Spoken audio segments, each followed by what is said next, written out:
morning, everybody. This is Corey Schonhorst and Reed Lowe on the first episode of The Punchline. Excited to be here with my boy Losey. Losey, what have you been up to leading up to this eventful couple weeks here for Mardi Gras? This has been a fun season for me, kind of almost 2 years in a row now because I get hired to go down 4 weeks in a row on a Saturday and hang out with people, drink beers, and eat food and enjoy Mardi Gras. And I'm from Moose Jaw, Saskatchewan, so I really didn't know what Mardi Gras was until I came to St. Louis, and then I played, so we could never go. And then after, I had little kids, so I didn't go. And then about 7 years ago, the Blues alumni got a tent, and I went down there for the first time, made some friends with Tim Lorson, who runs Mardi Gras, and he's like, let's do this. So I got an event this afternoon there. We're going to kick it and have some fun. But I'm excited to get back on the radio. It's been a minute since I've had a radio show, and I don't have the time to commit to a daily radio show, so I'm just happy that Dave and the folks over here at 590 threw us an hour so we could get on here, banter, rant, rave, have some fun, talk sports, entertainment, and then my most important thing, talk about being a dad. Excellent. Yeah, being a dad is probably one of the most fun things that I've gotten to engage in the last 20-something years. I'm excited to be back on the radio also, really stoked to be on here with you. 590 The Fan is where I got my start decade ago or so. Two decades ago. Oh, my gosh. Sometimes I forget how time passes. I always think it's like... You are 40 now. Yeah, I know. It's like 1998 and then 2020, right? There was no 2000 through 96. Getting paid to eat and do those things is pretty fun. But I was thinking about, too, isn't there some sort of affiliation with being from Canada and Mardi Gras since it's a French thing? Well, we kind of put all the French Canadians over on the east side of the country, so kind of push them over there. They're a little bit spoon fed. So us Western Canadian guys that like to get dirty and dig in the dirt and grow farming and all that kind of stuff. Farm boys from Saskatchewan, although I was a city slicker, if you can call Moose Jaw, Saskatchewan, 35,000 people a city slicker. But yeah, no affiliation at all. I've never heard of it until I came down here. I didn't know how it worked outside of St. Louis until I was probably in my 30s. And I always thought that everything was like this one day of just complete mayhem and debauchery. But that was because when I first discovered it in my late teens and 20s, that's what I was into, unfortunately. And so that's the way I treated it. And then as an adult, I got to go to Mardi Gras in New Orleans once in my later 20s. And then I've observed Mardi Gras as a father now, just from the parade side. And I was like, this isn't nearly as chaotic as I thought it was because I wasn't in the mix with a cabbage full of Jack Daniels walking down the street. But maybe that has something to do with it. There's some outfits, I'll tell you that. I've experienced some crazy stuff so far, getting a chance to hang out down at Mardi Gras. But before I go any further, I want to introduce Joe Davis, who is producing and hanging out with us on the show here. I got to know him from being on Frank's show every Thursday morning between 10:30 and 11. So I appreciate you coming in on a Saturday morning and hanging with us, brother. Anytime, man. When you reached out to me, I was excited to do it. Yeah, absolutely. Yeah. I love you, man. You're always fun and exciting. So I love candid for sure. Exactly. Yeah, it's the best part about you. Well, you feel free to chime in anytime you want with us here, and it's going to be fun. And I think that when Corey and I first started getting together and decided that we were going to do a radio show, first off, we're like, just want to get back on the radio, but neither of us have the time to commit to a daily show. So we're like, well, what can we do? And Corey actually came up with the punchline to kind of to boot his daily comedics, and then his comedian past when he's done some stand up, and then obviously I punched a few people in the face, so we thought it'd be only on the ice, though. Only on the ice. Never been a street fight or bar fight ever in my life. I'd like to continue that. So all you people out there, be nice to me. I'll buy you a drink. Yeah. But no, it's going to be fun. We're going to talk about sports. We're going to talk about entertainment. We're going to talk about just whatever. It's just a super chill Saturday morning show. But like I said, our last segment of the day will always have to do with being a dad, being a father, some of the trials, tribulations, enjoyment, successes, and failures that come along with it. So it's going to be good times. And getting out and about, right? One of the things I'm most excited about is I love, watching you engage with individuals. And I've always been a talker, but it's pretty cool to see when people recognize you for all the things you've done for the city and the way that unfolds in that kind of communication versus the way that I used to stand enamored with my hands to my side and watch my grandfather talk to a gas station attendant for 45 minutes. And my grandmother would be in the car and be like, John, get back in the car. We got to get back on the road. And it was, I may have been the only person in the family that was excited and just really in awe to watch that dude talk. And everybody else was kind of bothered by it because it would put a hiccup in one of our daily activities were sometimes. But I kind of have that same resignation of that experience sometimes when we're out talking to places, and it's really touching to see some people come up and be like, "Oh my gosh, you're one of the nice ones. Like you actually get down here and talk to the people and hang out." And the coolest thing about it is, if people don't know, is how much you genuinely love that too, and like it gives you life. Like we've come away from an experience, and you'll be talking about nothing to do with anything that you did that day or the accomplishments that have been made, but the thing that you talk about the most whenever we come away from those experiences is always the conversations and the people that you connected with, right? And it's a connection for you, and that's why I think that we were able to connect with our speaking so well. Good sentence about speaking, right? It's just because we both genuinely love to learn and listen and find out stuff, and that's how you learn about yourself. So I think that's what's exciting about this too, is the learning experience that's going to come along with getting out in the community and meeting different people, and not just celebs, but everyday people, right? Yeah, I love that. Out. Every day, we're going to have guests on that.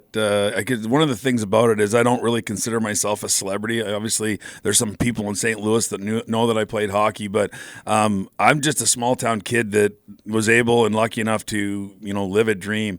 And I'm so thankful for that. And it's given me a platform to get out there and be a part of people's lives. And what a gift God has given someone that can change somebody's day with 45 seconds of their time, right? Somebody walks up to me and they're like, "Hey, Reed, how you doing?" And all I do is just be genuine and nice and knowingly want to hear what they have to say and typically maybe hug them. And not always, but I am a hugger. I like to give the love. But yeah, it's so easy to be able to just be genuine and nice and get out there and have somebody just walk away and then go tell their next 10 friends that this guy that they used to grow up watching and they loved and this, that, and the next thing, just genuinely spend some time giving them some love. And that's who I am. That's what I love to do. And so I appreciate people coming up to me. There's a lot of times where people look at me and then they kind of just look the other way because they think I'm going to come over there, pull their jacket over their head and start feeding them uppercuts. But trust me, you can come up and say hi to me anytime you want.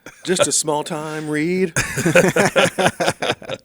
Oh, Joe, what about you? What's your origin story for radio? Because I'm curious about that. I've been in radio. Oh man, this may be my 10th year actually. I started out at Broadcast Center, and I went in as an intern on the Charlie Tuna Show doing night radio with Charlie Tuna, and he kept me on. And this is my second year with Frank Cusimano. So I've just been grinding my way, working my way up. To be honest, went from intern to board up to producer / board up now. So. Well, that's pretty cool because you you definitely started with bigger names than either one of us, right? Right. So you got your feet wet with some really cool shows in there. Oh, yeah. It definitely helped out with the contacts, that's for sure. Yeah. It's funny because Joe and I have we don't have similar names, but we do. And a lot of people call me Reed Lowe. Like, I don't get, "Hey, Reed." Like, my friends, like, people that know me call me Losey. But, like, there's a lot of people that come up like, "Hey, Reed Lowe." And every time I talk to me, like, "Joe Davis." Yeah. Joe Davis. like it's one long sentence. Like it's a run-on. So, yeah, they're short names, and they fit right together. So it's been awesome. I talk with Joe pretty much every Thursday. And, or Wednesday, "Hey, what time we coming on?" And obviously I've got a flexible schedule in the morning. So if Frank's got issues with guests or whatever, I'll come on at 11, 10:45, 10:15, whatever they need me. And I love Frank Cusimano's show. I love just the way Frank does radio, but more importantly, I like the way that Frank handles me and understands how to put me in a situation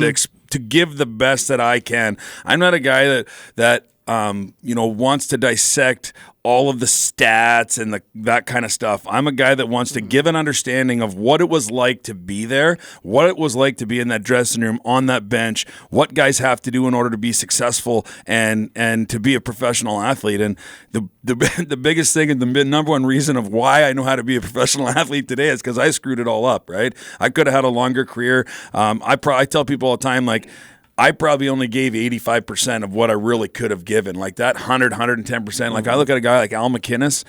That guy was just an absolute professional to the T of the name. Like the way that he handled himself, the way that he spoke, the way that he was a teammate.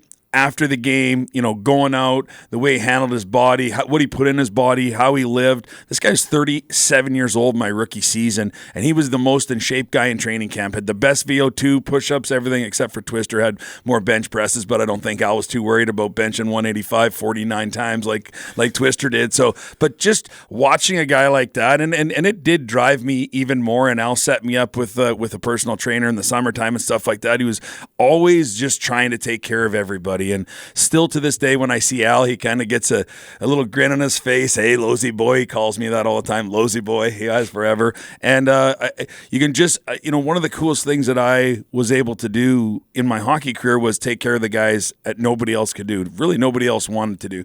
And I've never been in a street fight, never been in a bar fight, and I really don't like fighting at all. I just like fighting more than I didn't want to make the NHL. And that's why I did it. And when I was 17 years old and that came in, I was like, wow, not only do I've got a role that nobody else can really do, but nobody else really wants to do, and I'm good at it, and this is going to give me a path to go live my dream. So I wanted to be a goal scorer. I wanted to be Steve Yzerman, but I ended up being a tough guy or an enforcer because that was the opportunity that was laying in front of me. And so I just grabbed a hold of it and I took it. And when I look back at that and I look back at my teammates and how they perceived us as guys that would go out there and take that role on and do it.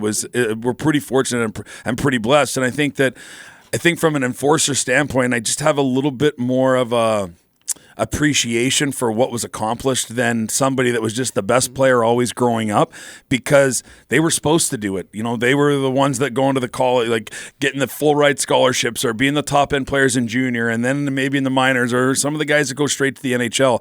For a guy like me that only played 3 years at Tier 1 hockey until I signed an NHL contract, it's got a little bit different perspective for me. And I think the appreciation level and the gratitude that I have for what was accomplished is probably what I'm about today. So Al's the greatest ever, my favorite teammate without question. So he's just and he's got a pretty hard slap shot. Do you think now today athletes find it hard to look in that mirror and say, if I want to make it on the team, I got to be in this niche and I got to do what's best for this team in this situation? Or do you think they focus on their ego and the me too much? I think there's a bigger divide, like there is in all of our world right now, between guys that are a little bit more old school and have come up with some of the older guys like a Sidney Crosby that had the opportunity to get mentored by a Mario Lemieux, a Steven Stamkos that had the opportunity to get mentored by a Steve Yzerman.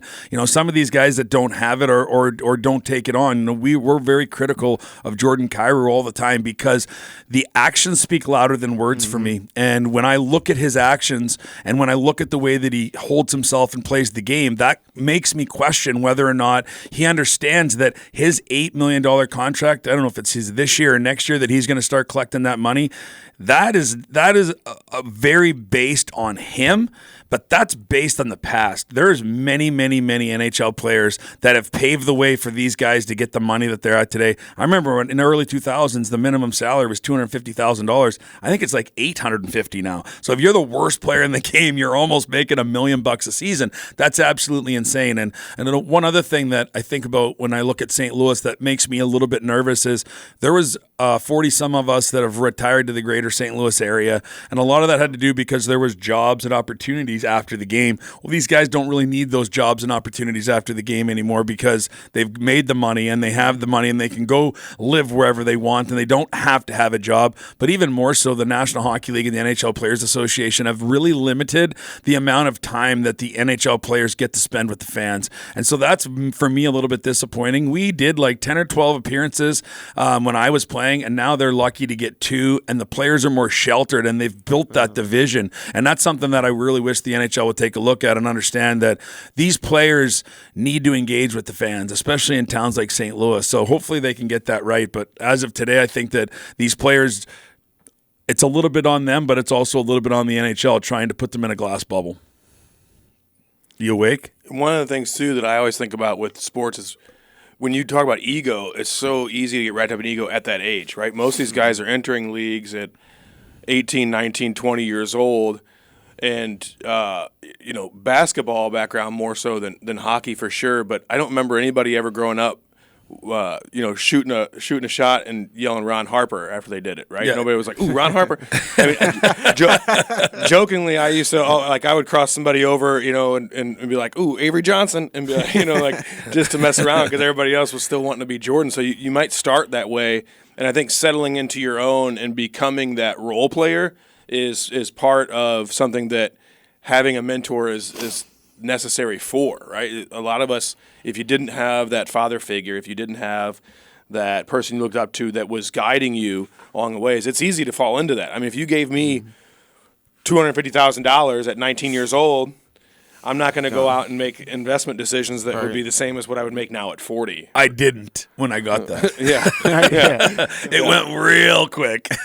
But I just to follow up what you're saying too, I think one of the other things that we see today far more than ever is these little deals right here. All the video, all the media, everything. These kids are entering like superstardom before they are even 14 years old in some instances. Like you've got tournaments in Toronto with these kids that are 10 years old and they're like unbelievable hockey players, and the media's there and they're getting interviewed. Like it's starting so much at a younger age. That's how LeBron was too. Yeah, player like agents. People were watching him in high school with everyone's got a personal trainer and a private lessons coach and an agent at the age of 16, and so it's a completely different circumstance than it was 20 years ago because nobody could have afforded to do that. Now with all the money that there is in professional sports and how corporatized professional sports has come, there's the opportunity for these kids to be superstars at a younger age. Well, and educating the body, right? Like you're talking about McGinnis, it was so great about what he put into his body. All that stuff is very prevalent now because of, pardon me, because of social media and because of the things we see on here. It's you have a better idea of how to repair muscle, how to build muscle, how to save joints and things like that, right? Like there was probably 1, 2, 3, 4. There was 5 dudes that tore ACL just in high school when I was playing football in high school. Like that's how many guys, all within that same season, I believe. I know for a fact 4 of them, and two of them were the same thing. So we didn't understand those things. I grew up in a time where I remember in middle school, if it was hot outside and you're sweating, like how they'll cancel practices because of the heat and stuff now. And back then it was like, here, take this salt tablet and keep running. And now it's like every 5 minutes take a water break and it's 95 degrees. It's soft. We used to get bag skated. They didn't care. Guys would be puking over the bench. They're like, guess what? You're not going to want to lose tomorrow night, are you? Yeah. Now you do that, you get in trouble. I tell people all the time I had 76 fights in 123 junior games in my 2 years in my hometown of Moose Jaw. If somebody was to try and accomplish that in junior hockey, they'd probably be in jail right now with the amount they've limited. They're not even allowing in the Quebec Major Junior League. You're not even allowed to fight or you get kicked out of the league. Well, and it's all the people you try to insanity. fight would be upset and offended anyway. Yeah, they'd be, but I would like to punch them even more. It's weird. You put a pair of hockey skates on me, I turned into a little bit of an animal. It was not safe to be on the ice if you were on the other team and I was out there. Well, that's part of playing that role too, right? Like you knew you were out there to do what you had to do, and so I imagine going through your head was probably a different mindset. It's not a performance per se, but it's a different pursuit of passion and desire than just walking your everyday life, right? You're not it's got to get done out there, right? Would you say that you were in a different mindset completely on the ice, or would just?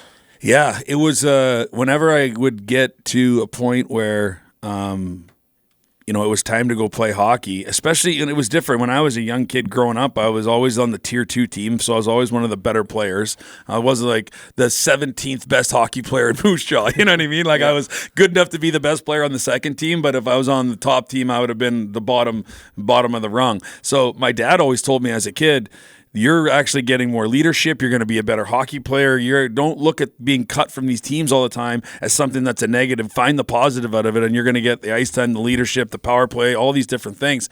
Then when I started to get into, the fighting and that kind of stuff, it was different. And I looked at it in a different way. This is a job. My job is to go out there and make sure that every single guy in the team is 20 pounds heavier and 2 inches taller. And the only way that's going to happen is if I go out there and intimidate the other team, so they don't want to come after my teammates. And so my gear was not to go out there and just get in a fight. There was almost a malice intent to what I was trying to get accomplished, so that my team felt a little bit more safe and a little more secure. Al McInnes used to say all the time, they'd take these first and second line Russians or Swedish or European players that weren't performing, and they'd put them down on the fourth line. And he's like, I'd rather have a cardboard cutout of Reed Lowe on the bench than some guy that's not performing that should be on the first line, right? Because when we were on the bench, it was always good. I remember there was times where like I was hurt, got in a fight, my hand was bad. I probably should have been in the locker room getting attention, but Joel's like, listen, I'm not going to play anymore.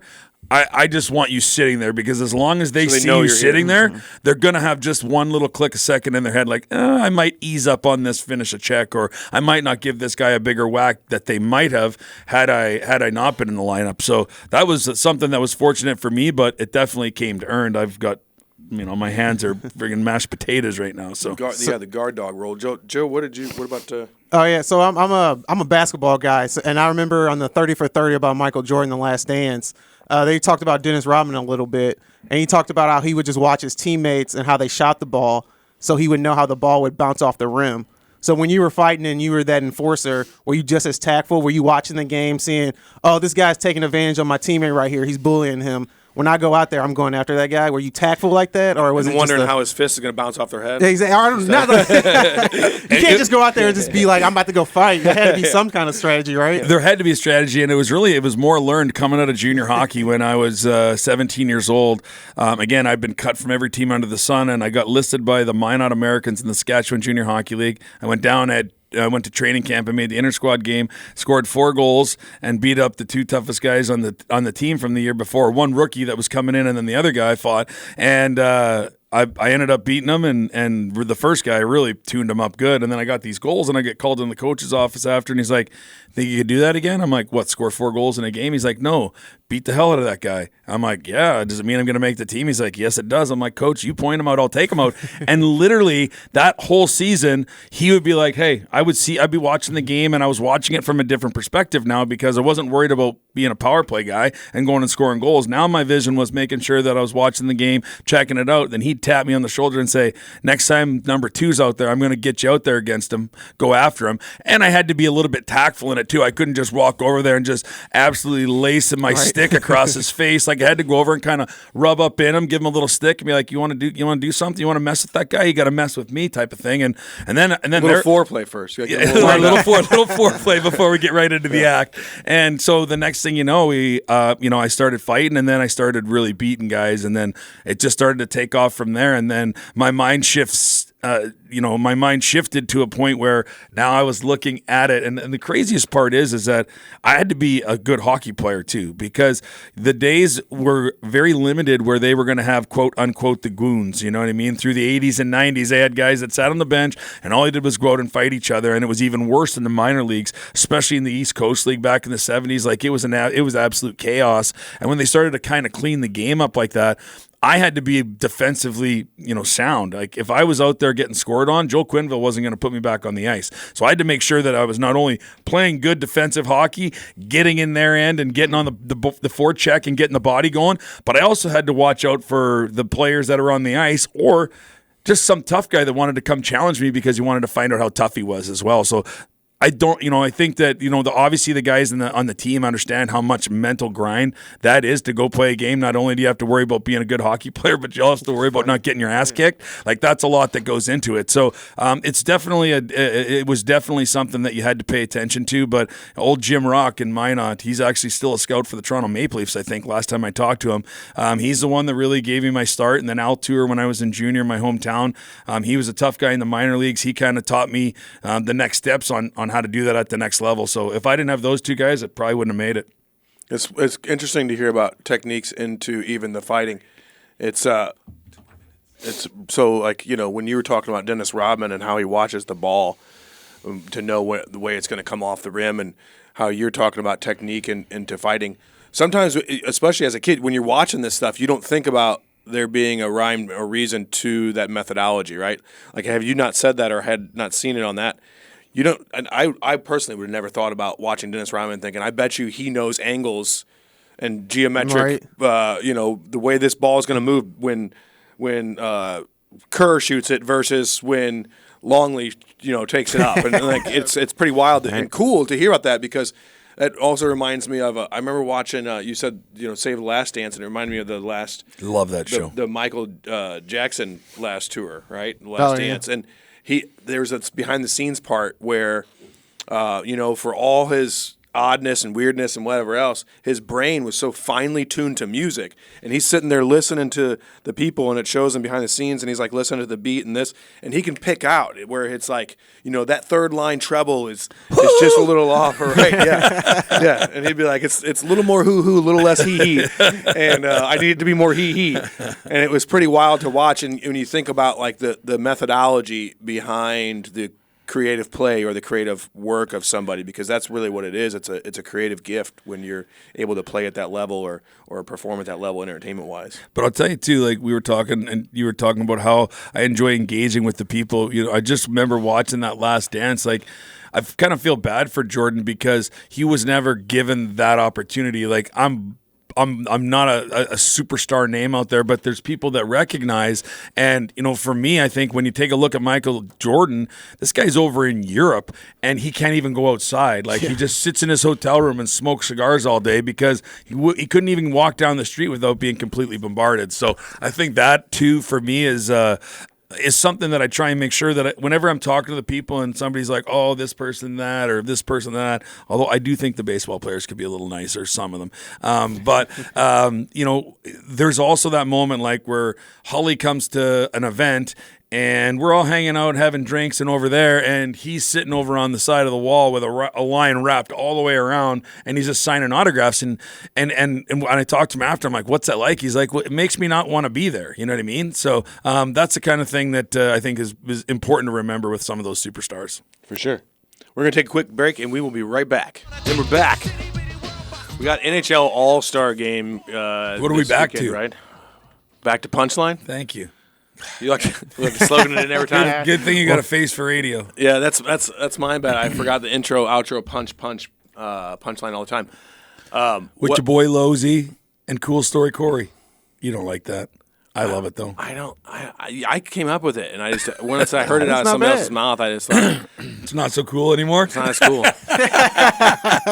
Well, because it was like ironic in the sense that you remember, like 7 years ago when it was a popular thing that somebody would be talking and you're not really Cool interested story. in it. Yeah, cool story, bro. And so that's kind of where it came. It was really an ironic thing. And so now when it's an ironic name, it's almost like Captain Underpants. We Like, can make that a segment. You can Yeah. sponsor that. Make Yeah, that a 3-minute segment. yeah. That's an easy sponsorship right Let's there. go. Ding, ding, Yeah, ding. end the show with the cool story, bro. Cool story, Cool story, Corey, Corey. with not so cool stories. yeah. They are kind of boring sometimes. Yeah, especially when you're just talking about I love to talk about crafting, which is something that's hard to get any other dads or men engaged into. For real. I'm just big on it. I love kitchen science and You do you have a Popsicle sticks Pinterest account too? no, I don't. I have. You know what? I do have an account. I've not been active on it in years. I never really got how to use that. I kind of just go to Michael's and look at the big posters they have up on the ceiling, and I'm like, oh, that looks like a fun idea. Then I find the modeling clay and we build pigs in the living room, me and my son. So what is the NHL All-Star Game coming up here? Talk to me a little bit about what's going on with this weekend. I don't even know when the times are. I know it's All-Star Weekend. Joe can pull it up and let us know. I think the game is the skills competition tonight, or was it last night? I believe that is tonight. Tonight, and then what I yeah. wanted to talk about though is forever the All-Star Game was so boring. Nobody was trying hard. Nobody wanted to get out there and get injured. It was just 5-on-5. It was stupid. Nobody's watching. I don't know how many years ago they changed it up, but they changed it up to a 3-on-3 format. and it is just I absolutely love watching it. They all play games, like they're all shorter games, and then they have like this team versus this team, like the West versus the East, and then whoever comes out of the West versus the East, like there's like 4 different kind of segments or divisions, and then the 2 play in the end. And I think what the heck was that, Big John? So more like a bracket formation now. Yeah, for so East it's and like West, there's right? I think there's 2 teams or 3 teams in either bracket, and then the top teams from the East and the West play each other in the finals. But it's just great. It's 3-on-3 hockey. It's wide open hockey. There's lots of goals, and so for me, I just think it was a really well done by the NHL and the NHL Players Association to make that switch. One thing I would like to see them do in the future is invite guys that are the best for the skills competition. Like if the hardest slap shot is some guy on the Boston Bruins, but he's not an all-star, he should still come and be the one that's in the slap shot competition. It should be the best. They should have a skills competition in each of the home rinks, and then whoever has the best of that, they draw from that pool, and those guys get to come to the all-star like a game home as run well. derby, right? Yeah, Like- well, but just not right. So what happens now is the guys that are the all-stars, Yeah. those are the guys that get into the skills competitions. So they used to have like a guy that had an 87-mile-an-hour slap shot in the skills competition. Like, no, the guys that are in the all-star game and the all-star game, if there's still guys that are going to be in the skills competition, that's cool. But what a way to incorporate guys that maybe would never make an all-star game that have an individual skill that's at the top of their level. They just get to come and be part of the skills competition. Yeah, the specialized things are the most fun to The watch. fastest skater, the great hardest idea. shot, the best stick handler. Now, typically, some of that stuff is going to be the best players in the game. But what I'd like to see is if there's a guy that's not like a hardest slap shot, or I always thought that they should have like the tough guys go there and just have fights at center ice too. But obviously, that's a little barbaric in today's world. That could be like a whole other thing, though. That'd right? be great. That could be a whole other weekend. It's just right. like They have that up in Canada. They have it's basically they got helmets on. nights? And they got a small rink that they build, That's awesome. and they have guys with MMA gloves on, and they fight. They do it. They've done it like 2 or 3 times. It's a big deal. It's growing bigger and bigger and bigger. You watch Dana White's going to jump all over that. That'd be He's going to tight. jump all over that. I always think when you say skills and stuff like that, I always think about Mighty Ducks 2 when they bring in the kids from all over the world, yeah, right? yeah, And there's the cowboy one. He's like yeehaw, and he's like doing all the puck tricks and all the different things. And then there's Mendoza, who's like the fastest skater from Mexico, but he doesn't know how to stop, right? Because they all have to have these like bad news bears handicaps where they have to learn and overcome them to form a team. But whenever I think of skill stuff, I always think of that because each one of those individuals had a specialty, almost like a G.I. Joe, right? Like, oh, this guy does bombs. This guy does this. So, like, I like the idea of bringing in that fight thing. That could be a whole other thing. That'd be kind of cool to watch. Yeah, but All-Star Game, like I said, I didn't ever used to really enjoy it. But I really enjoy the format they have with the 3-on-3 and the multiple games, and you just get to see. I love 3-on-3 during the regular season. There's a lot of people that think it needs to get brought into the playoffs, which I love the playoff format in hockey, where it's 5-on-5. You go scrape the ice, and it's back out for 20 minutes. Whether the overtime goal scored in the 2 minutes, or you have 7, 8, 9 periods, like some of the longest games. And I think the longest game in NHL history is the Philadelphia Flyers and the Pittsburgh Penguins, and it was almost 9 periods. They played 3 hockey games. They were ordering pizzas for the guys to eat in intermissions. Like, the goaltender lost 25 pounds. Like, it was absolutely ridiculous. And I want to say Keith Primo scored the overtime winner. So that is good. But the 3-on-3 in hockey, I love it. I think What's the skill set difference? Because I know, in basketball there was 3-on-3. I don't know if if you're old enough to remember Hoop It Up when it was real popular. I don't think so. They used to spray paint like half courts on the entire like 6 city blocks downtown, and they would have 3-on-3 basketball competitions. No way. It was a big deal. I remember David Lee, who's from here in St. Louis, won the dunk contest here downtown St. Louis, and then like 2 weeks later or 2 weeks prior, whichever, he was in the All-American, the McDonald's All-American for the high school basketball stuff, and he used that same dunk where he threw it throws off the himself an back. alley-oop, took his shirt off, and then dunks it, right? That's awesome. But what's the skill set difference in hockey? Because So I know it's- you have to be probably faster, more stamina, right? Well, Or no? yes and no. Obviously you're going to have your top end players out there in an overtime game in the NHL. But the game it really evolved since they brought it in, and it's a very strategic. you're almost playing with the puck. There's guys that'll bring it all the way out of the offensive zone just so that they can kind of get a regroup in. And it's a lot of man-to-man. And, your idea is to try and have possession of the puck. The more you have possession of the puck, the more opportunity you're going to have for them defensively to make a mistake. And I think that is the strategy part of the 3-on-3. Where it gets fun is if a team gets an outnumbered rush, and if they don't hit the net, or if it just kicks a rebound out, and then boom, it's a big outnumbered rush on the way, and you just get it going back and forth. And then, okay, well, we only got 3 guys on the ice, and I'm exhausted. When is my opportunity to change too? Right? Like now you got to be smart on your changes than you would normally because you have 5 guys out there. So there's a lot of strategies that come along with it. When you're saying 3 on the ice, though, just to clarify for 3 me and a goalie. and other people, 3 and a goalie. 3 and a goalie, yeah. So it's there's 6. At first, I was going to be like, Right. "Oh, for the people that don't know," but let's just admit, I don't know either. I like the for I me don't- and the people that don't know. Yeah, I like the 3-on-3 because for a casual fan, it actually kind of shows, like you were saying, Reed, the strategy of the game, because you can actually see them working the puck in certain zones and moving guys. They almost use screens. It's almost like Yeah. basketball. Yeah, very They're much out there so. finding Nice. the perfect spot to shoot the puck. Like yeah. NBA Jam, but for hockey style, Yeah, right? pretty much. Yeah, like seriously, in Your the skill paint, set. all over the ice. all over that. Yeah, it's pretty fun. It's super fun, and so yeah, I like I said, I think everybody's going to enjoy the All-Star Game festivities with the NHL. The NHL's obviously it's in Toronto this year, so you want to talk about a mecca hotbed for hockey. Toronto's like New York for everything else. Like the Toronto Maple Leafs are it. Some of the most expensive tickets in sports go to those games, and every single player on that team is scrutinized and is a superstar in that town. And a lot of guys retire back there, and it's obviously the largest city in Canada. So, but yeah, it's going to be a good weekend for those guys. And there was someone who was saying something about a video from one of the Kraken players who was planning on going on vacation with his family, and the coach called him in his office, and he's like, "So, what are you going to do for All-Star break?"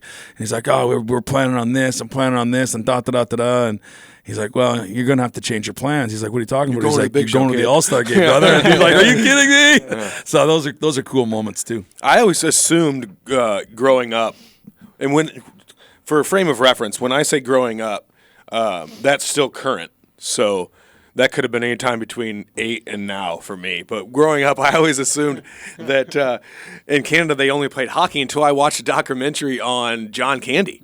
And I don't know, you may know about this or not being from there, but so John Candy was a huge football player. And the reason he went into like acting hardcore and got onto like the Second City and all that stuff was because he got injured playing football in high school. Like John Candy's aspirations were to go play professional football, specifically in the Canadian Football League. CFL, baby. Which I didn't Three even know downs. existed until I watched 3 this thing downs, on 12 John players, 20-yard end zones, 110-yard field. Oh, yeah, Run baby. Start. Candy. Yeah. Yeah. Everything is tougher in Canada. Everything's in motion. Including the weather, except the politeness flows like Niagara. I was talking to my buddy on the phone last night, and I grew up in Moose Jaw, Saskatchewan, where when it snowed, it would snow until April when it melted, and it's 12 degrees, which would be about 45, and there's no snow right now. Everyone's That's like, crazy. what is going on? Like, this is so not the way it's supposed to be.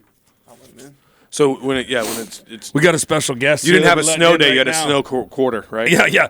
They have a snow quarter. So I actually, a buddy of mine and his kid are coming in. I'm going to give him a little bit of an interview here. He's 7 years old, and we're going to talk to him about how I became his favorite player. So come on in, guys. Come on, grab chairs over Move here. some stuff around here. This is Barrett. We're live on the air. Oh, we're live? Live on the air. Come over here, sit down. How's it going, guys? Sure you want to put this kid live on? Yeah. Oh, Oh, yeah, yeah. we do. Just can't swear, okay? Come up to the microphone. There's Talk no into telling it. what's Tell gonna come everybody out of hello. his mouth. Hello, How are you doing? good. Tell everybody your name. Barrett. Got to talk to the mic. You're gonna do it right here, bud. Barrett. And you're a hockey player? What team do you play for? Seals. The Seals? Where are they at? A Kirkwood? Is that a Kirkwood Seal? Mm-hmm. So I hear that you're a big fan of mine. Mm-hmm. Why? Dad, just put on this video, and I'm like, who is he? And then they just saw number 34 on the Blues fighting. So then you watched a couple of my videos where I was punching people in the face. You're not allowed to do that, by the way. I know. You got to score goals, right? Mm-hmm. Until you get to be 20, and then we'll talk. I was a little concerned when I saw photos around or drawings around the house with hockey players with bloody faces. I'm like, I started asking some questions. Our mutual friend Aaron Lang gets us on a text message, and literally this kid draws a picture of two hockey players, and there's blood, and he's like, "Oh, what's that?" He's like, "That's Reed Lowe beating the other hockey player." One too many Reed Lowe highlight videos. We got to turn the iPad off. We gotta be careful drawing those in school sometimes.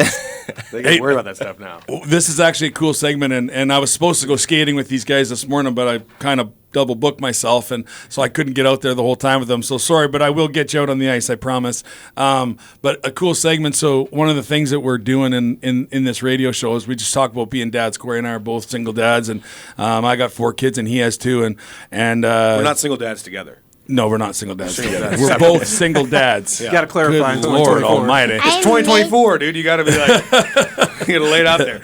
So, anyways, while you're here, let's have a little bit of a conversation because I was fortunate enough to have the best hockey dad ever, and there's a lot of dads, and I see a lot of parents out there that really over push on the kids and that kind of stuff. So, how long you been a hockey dad, and give us a little bit of an idea what you think about it. Yeah, so I've got 2 boys. Our oldest does not play hockey, and so I didn't play hockey growing up. And this is just it's a big learning curve for me, and it's just fun to watch. I mean, it's a great sport. He's been playing for about 2 or 3 years now. Did the Blues Learn to Skate, which is an awesome program. And Awesome program. He's hooked. He's all about it. He brought his hockey clipboard in. He's running plays and watching videos, and it's hockey 24/7. So I made Zephyr on it. Did you? I can't wait to see it. I remember when I was my oldest son, who's now 21, he was like 10 years old, and my dad was down, and we were watching him play a game, and I said to my dad, I'm like, how am I going to get this kid to drive to the net harder? And my dad looks at me, he's like, I'd tell him he ties his skates good. I look at my dad, I'm like, how is me telling him he ties his skates better going to get him to drive the net? He said, it's not. It's going to get you to shut up about telling him how to drive to the net. Just let the kid play hockey, would you? And that's how my dad was. My dad never got into with the coaches. He wasn't buying them coffees and trying to get me on that top team. My dad was always a guy that kind of stood off to the back, and he only asked me only 3 things he'd ever get on me for not doing is how great a teammate I was, how coachable I was, and if I wasn't working hard. Those are the only 3 things that my dad ever would critique me on growing up. And so whenever I get out and talk to these parents, I tell them the most important things you can do as a hockey parent or any sporting parent is be a great teammate, be coachable, and just work as hard as you possibly can. And if you take a look at it, those are the only things that we truly have control over, not only in sports or as young kids and as parents, but in life. I was going to say in life, too. In life in general. Echoes. So if we can focus all of our energy just on those things, then everything else should kind of fall into place where it's supposed to be. So that's cool. How you doing? Is it Good. pretty good to be on the air? You're the only 7-year-old that's ever been on the radio, I I'm think. not 7. How old are you? 6. 6. Well, close. When did you turn 7? I forgot. That's okay. I'll be 41 sometime this year. I don't remember when that I'm is. really good at goalie. You're a good at goalie, so you want to play goalie? That'd be I want fun. to be number 50 50. Why is that? because of Bennington. Bennington. Well, if you ask Frank Cusimano, I'm the president of the Jordan Bennington fan club. Yeah, that's true. He always chirps me on the radio for that. I did want to be number 34. Did you? That's a good number. You're number 8, looks like it. We cannot go over 10.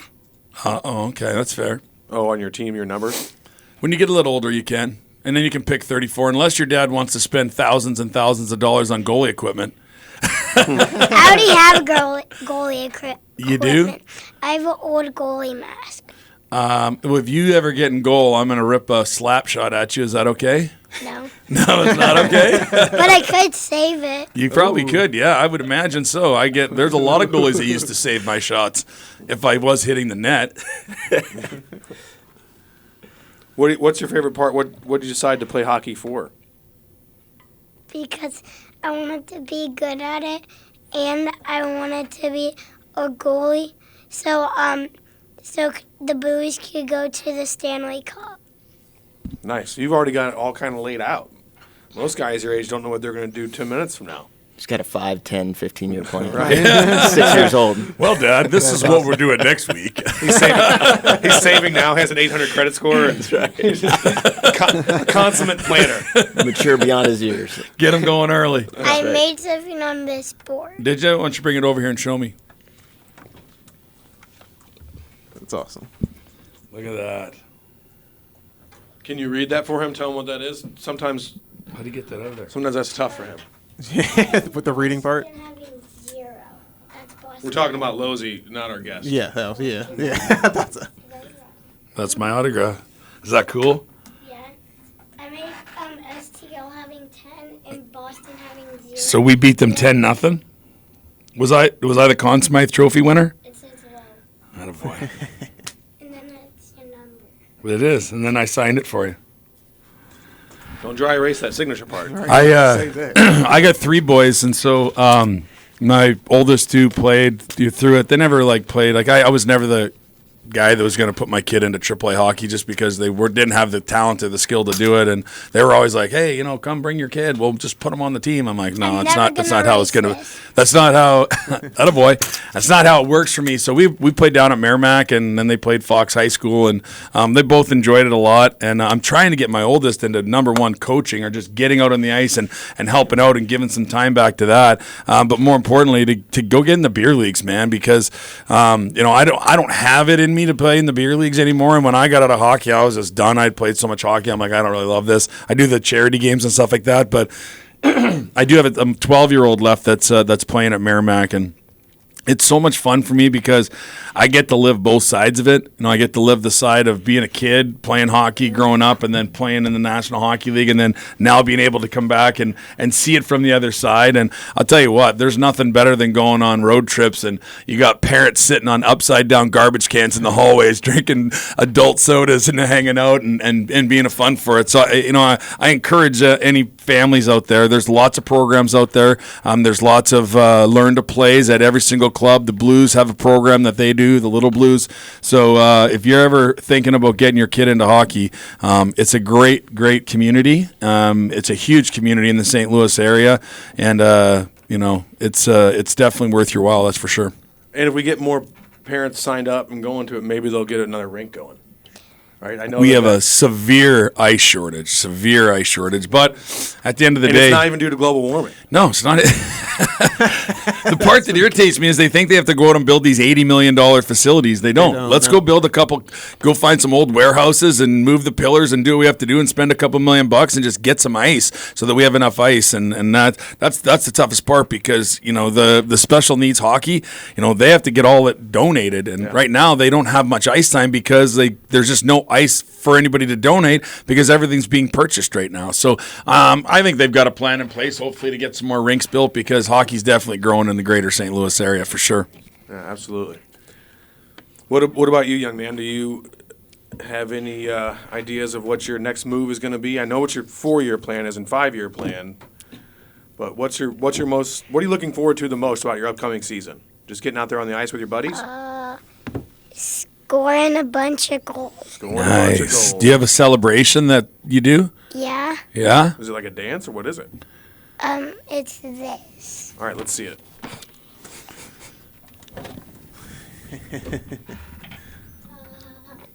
Don't worry, nobody can see you in here. Yeah. Nobody can see you in the air, so you don't have to be shy. There you go. Yeah, nice. I like that. Just raise your hands in the air. Like Brett Hull says, act like you've been there before. Right? I don't like the big celebrations. Although if I ever scored a big goal, I would skate really hard and then get down on my butt and slide and pretend I was in a kayak. That's a with cool my one. hockey stick. How much times have you been to the penalty box? Oh boy, that's a loaded question. A lot.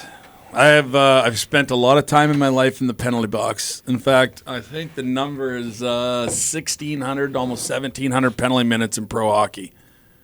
It's got to be a record. No, it's not. I think Dennis Bomby has the record with over 5,000 penalty minutes in pro hockey. To get this, Ty Domi has the most fighting majors in NHL history. Just his NHL career had 336 fighting majors. Another little fun fact, Who's got the most fighting majors in St. Louis Blues history? No, it's not me. Nobody will get it. I wouldn't get it. I know who it was. Brian Sutter. I know who beat. Yeah, that was back in the day when the tough guys were their best players too. I know who beat you once in a hockey fight. Oh Yeah, no! let's talk about that on the air. I love this. What? Who? Somebody on the Edmonton Oilers. George beat- LaRocque. Yeah, he beat you in a hockey fight. Yeah, he did. He just slammed you, know to what? the ground. You know what Do you else? feel like that was a cheap shot though on your boy Losey here, or what? He kind of cheap shotted him, didn't he? Was it fair or not? I finished third in that fight. I saw it. I know, but you know what wasn't fair is I was a second half fighter, so I was just holding on, and then he knew that I was going to come back with fist of fury, and he threw me to the ice because he's bigger and stronger than I was. He was scared of me. Fear. Who was the strongest person who you fighted? George LaRocque, the guy you were just talking about. Who is the easiest person you could fight in hockey? I like that. I used to- Got to be a new question. For me. I've never had that one before. See, we bring 6-year-olds in to really get the good questions out. Who's the easiest person I ever fought? Who'd you feel bad about whooping up on? You know, there was a guy, and I don't mean this with any disrespect, but the guy I used to really enjoy fighting was PJ Stock. And if you Google PJ Stock, there is an absolute Saturday afternoon punch in the face contest that we got into. There was about 15 minutes left in the third period. It was 2-2. I looked across at him and I said, "Hey man, neither of us is going to get any more ice time today, so why don't we just put a show on for the fans?" So we dropped the gloves, we hitched up, and like he was throwing lefts and I was throwing rights, and we were just absolutely chucking each other right in the face. And then I hit him with 2 monster uppercuts. Afternoon game, Keith Kachuk and Billy Guerin, who was on the Boston Bruins, and Doug Waite was on our team. Well, they were best buddies from all the USA hockey and stuff that they played. So we all went to the same bar after. So me and PJ Stock, he was rocking a black eye. I was rocking just I had some scuffles on my face too. So we were just drinking beers after that night, hanging out, taking pictures with everybody. It was great. It was one fun thing about the toughness and hockey and fighting is. Whenever the game was over, like we would go have beers and hang out together. Like still to this day, there's a couple guys that irritate me, like a Darcy Tucker or something like that. But for the most part, the guys that were like the heavyweights, we're all buddies, all friends. At choice time at my school, I make these hockey people, and sometimes I do hockey fights, and the Blues are in it. What does your teacher think of that? My teacher doesn't see it. It's probably best you keep that one. Yeah, Hopefully they're not certainly listening is. right now.